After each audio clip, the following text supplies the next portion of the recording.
Son discours a saisi toute l'assistance.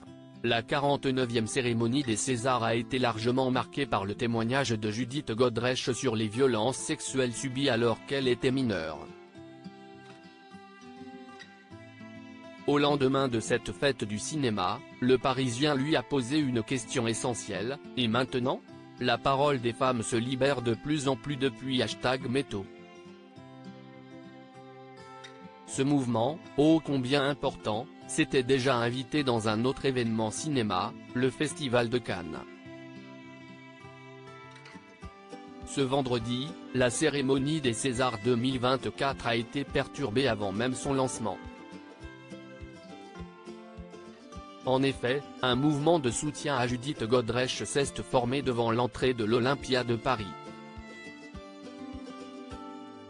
Au cours de la soirée, l'actrice est aussi apparue sur scène pour prononcer un discours. Dès son arrivée dans la salle, les invités se sont levés comme un seul homme pour l'applaudir pendant de longues minutes. L'émotion se lisait sur des visages. Elle est devenue de plus en plus forte, au fur et à mesure du discours de la présumée victime des réalisateurs Jacques Doyon et Benoît Jacot. Ce samedi 24 février 2024, c'est auprès du Parisien que Judith Godrèche s'est confiée sur ce moment. Judith Godrèche veut savoir ce qu'on va faire maintenant. J'ai été très touchée par le fait que les gens se lèvent. Mais ce que veut vraiment dire cette standing ovation, on le saura dans les jours qui viennent, tempère celle qui a reçu le soutien d'Anouchka Delon après son discours. Si c'est l'expression d'un sentiment commun, alors ça se traduira par des actes.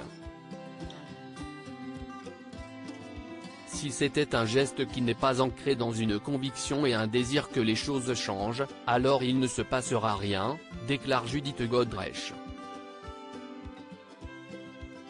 Ce discours, elle ne l'a pas écrit pour ajouter son nom à une triste liste. J'ai écrit ce discours pour qu'il fédère, qu'il suscite un changement.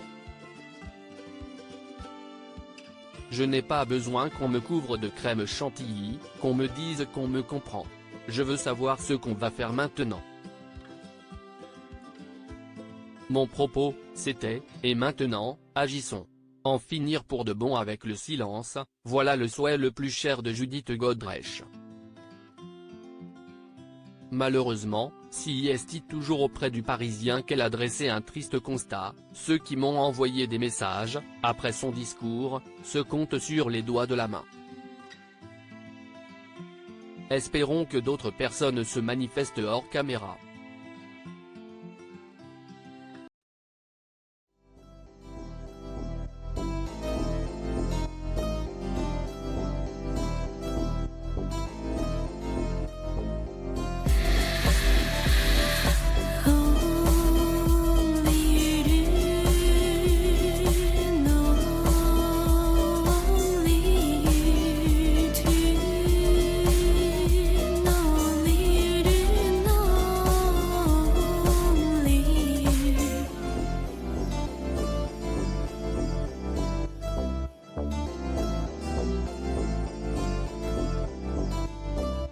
To